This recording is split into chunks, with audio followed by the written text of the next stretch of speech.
Programme কেমন লাগছে আপনাদের? আচ্ছা, কিছু কথা শেয়ার করবো আজকে।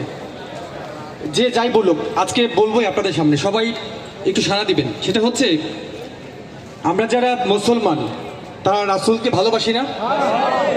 তাহলে এই স্টেজে এক একজন এক একভাবে তাদেরকে ডাকে, তাই না?